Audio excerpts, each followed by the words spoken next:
as a result, while Reid and Kelvin Burt are the men in black on row 2, with Colin Turkington and Dan Eves behind, each chasing a top 3 finish. It's Seat versus Honda on the next 2 rows, but Matt Neal has a lighter car again and should fly as in race 1, while Chilton was quick in race 2. 11th on the grid is Sean Watson-Smith. Michael Bentwood is 12th, but missing from 13th is Rob Collard, leaving a lonely Luke Hines. The Honda of James Kay and the Alfa Romeo of Carl Breeze are on row 8. Tariq Harriman and Justin Keane are next, but John George has got problems with the brakes on his Honda. On the final row, Charlie Butler-Henderson has it all to do after suffering that damaged steering in race 2. It's time for round 9 of the Green Flag MSA British Touring Car Championship, the final race of the day at Silverstone. And away goes James Thompson, and what a brilliant start it is from him. Last year he struggled on the starts, but this time he's made an excellent getaway. Reid is in second, Turkington in third, and watch out for Matt Neal and Dan Eves, both of them going well as they come down towards Copse. Kelvin Burt in the middle, Matt Neal gets through on the inside, and Plato, I think they're gaining a place or 2 on the inside as well. Last year, James Thompson couldn't buy a good start, but this year he's been impeccable.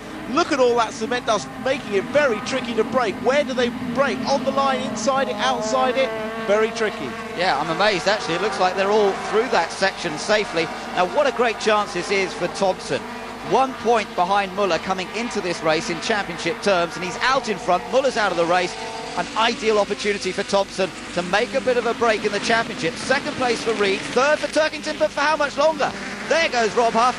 That was a last-minute dive, but he's got through safely. Turkington gave him space. Well, Turkington had a chance there to repay his teammate Anthony Reid for punting him at that corner on the first lap of the first race, but he was a bit cautious and got jumped by the Seat.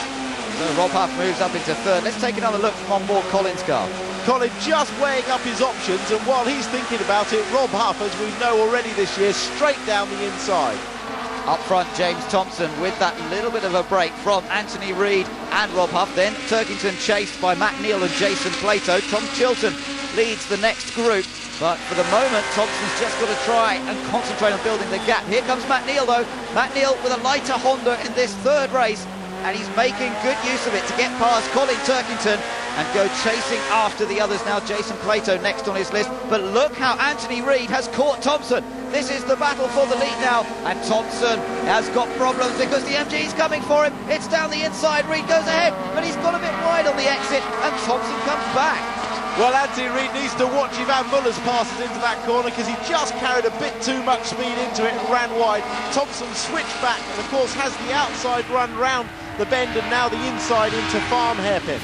Yeah, and I think Thompson won't waste that opportunity. Reid a little bit hung out to dry, but not too much. He's careful to get back in front of Huff. Just slotted in, which actually brake tested Rob Huff a little bit, and he's now coming under pressure from Matt Neal, whose Honda without the weight again suddenly looks, as you say, much like the car he had in the first race. But Reid still attacking Thompson. Here they come in towards Priory. Look at Thompson holding a tight line. Reid on the grass, he hits Thompson, knocks him sideways, and he's through. Well, that's one way to take the lead. Anthony Reid in front now, with Thompson with some bodywork damage back down to second place, and Thompson now with his mirrors filled by the Seat of Rob Huff. With Huff and Neal catching him up, I think really thought it was time to get past, but he was on the grass to push Thompson wide, and that's not acceptable. Well, Reid's in front, whatever it's taken, he's there as some of the marker posts go flying, and I wonder what the Vauxhall camp make of that one. Thompson pushed down to second place. Take another look at it. Well, Thompson is defending, he's on the normal line, there's no overlap at all, and Anthony just drives into him across the grass, pushes him blatantly wide, and that's no way to gain a position. Now we're riding on board with Thompson, and he's passed again. It is Rob Huff who gets past him, and that puts him into third place. Huff up into second, Thompson down to third. He's struggling a little bit, and he's got to watch out because they're all ganging up on him. Now Matt Neal's going for Thompson. We're on board with Jason Plato. We've got Colin Turkington to our left, and it's all getting a bit tight. This is very tricky into here. You have to go across the grass. Plato's on the inside, though, and does gain a position. He gets past the MG of Turkington safely, but up front it's Anthony Reid looking for his first win of the season. This could be his big opportunity, but just look at that line of cars behind. You've still got Huff in second place with James Thompson under increasing pressure, this time from Jason Plato. Turkington trying to get his place back by going around the outside. Plato hits Thompson. There's a bit of contact, and look, Chilton's nipped up the inside, and so has Carl Breeze, and Dan Eaves is going to do likewise. Thompson and Plato really holding each other up there. Well, great opportunity for Tom Chilton. He saw the gap, got his foot down and passed 3 cars in one go, and that was all because Thompson and Plato were scrapping over the position. Well, that's what touring cars is all about. It's so close and so competitive. Let's take another look. Plato gets too close to the back of Thompson, ends up pushing him wide, and because he's pushing him, he can't accelerate hard, so he does the right thing and backs off a little bit. Tom Chilton takes it straight round the inside, and Carl Breeze goes with him. One little mistake and you can lose 2 or 3 places just like that in touring cars.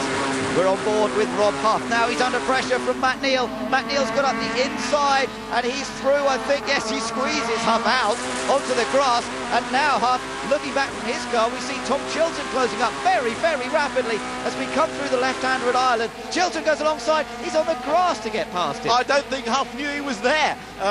But to his credit, Tom Chilton kept his foot down, kept his speed up, and he's taken that position. Hold it in tight, block past Huff, get the traction down and drive away from him, Tom. Yeah, he's up into 3rd place now, and he started in 10th position on the grid, did Chilton.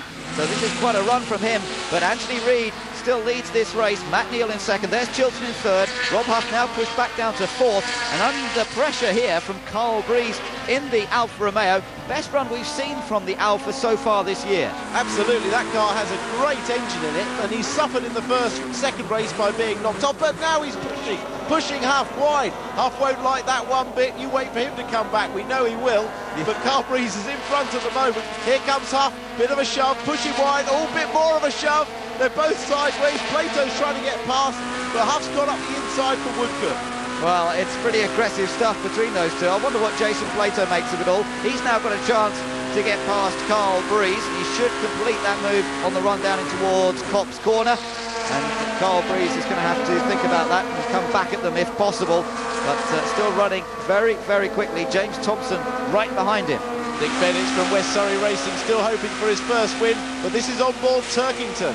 Yeah, he's running in 10th place, but no, he's not, because Michael Bentwood squeezes past him. That was through Bridge Corner. Kelvin Burt just ahead. Bentwood, who ended up buried in the gravel in the last race, if you remember, having a better run this time. And now he's got to try and get past that Vauxhall Astra of Kelvin Burt. It's all close behind them, though. Luke Hines is in there too. Not having quite such a good weekend as he did at Brands Hatch last time out. Meanwhile, in the Seat camp, there's a bit of inter-team rivalry going on. We're on board Rob Huff, and here comes Jason Plato. Jason Plato will be keen to show his younger teammate, and here he does it, that he is the number 1 in the team, the former champion. That was a good move up the inside. Yeah, it was indeed. We've seen a few cars go through there. He's up into 4th place as a result. There are our top 3, though.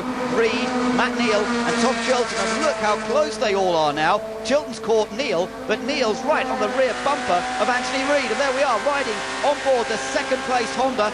And really close to Anthony Reid, almost hitting him as they come up towards the right-hander at Beckett. You can't get any closer than that. And now trying to get the traction, trying to get the speed out of the corner as he attempts to pass Anthony Reid. Reid's looking in his mirrors, trying to see where the orange car is. Chilton's on the inside as they come through Ireland. They're on the grass. Reid and Matt Neal are on the grass, and they've had to back off, and Tom Chilton gets past both of them, and the youngster is now leading this race. Well, fantastic luck for Tom Chilton. He's been gifted the lead, but what were Reid and Neal up to, banging into each other at a very fast part of the track. Here's on board with Matt Neal. He's got a slight overlap. Reid's mirror's folded in. He probably can't see he's there, but he's leaning. They both end up on the grass at over 100 miles an hour. Well, that could have been very frightening indeed. Thankfully, they got both cars back on the tarmac safely, but it's Tom Chilton who now leads this race remarkably. Further back, you can see Matt Neal coming under pressure, and Matt, oh, he's in trouble there. Brakes not really working, or something not working. I don't know whether he's just fired up or what. No front splitter on that car is not helping him with downforce and braking, and Matt trying ever so hard to make up for the loss. He's just going to go backwards now. Yeah, that's going to be tough for him. He's involved in another tussle here. Look, Carl Breeze coming through. And in fact, Breeze is racing with Matt's teammate, Dan Eaves. You can just see a glimpse of the other orange Honda on the outside there. They're side by side through Luffield. And Matt Neal, having already been involved in his own incident a moment ago, probably just waiting to see what happens between these two. Here we go. Dan Eaves comes up the inside. A little tap on Breeze. just running into the corner a bit hot. Breeze holds it nicely, and now Dan's on the outside. His only option is to try and cut back if Matt Neal doesn't do it, which he does on the exit of Luffield. But Tom Chilton has driven superbly here.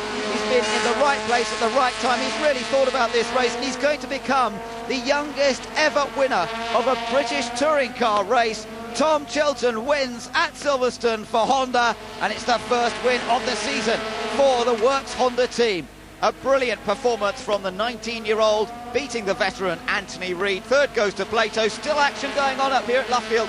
Kelvin Burt is a victim of all that. Carl Breeze comes home in 5th place, chased by Dan Eves, with James Thompson behind. And here's how they finished then. A Honda winning, an MG in 2nd, a Seat in 3rd. Vauxhall got to be licking their wounds from that one. And just to confirm the progress of the new generation, Chilton's win is backed up by a best ever finish for Carl Breeze in 5th. Thompson picked up just 4 points for that 7th place, but for the first time, Tom Chilton grabbed 16 for the win. Tom, I'm going to grab you. Tom, you are the youngest man ever to win a British touring car race. History in the making. How do you feel? Great. Were you worried at all that you might throw it off in excitement? No, not at all. Kept a cool head, did the job for the boys. We needed it.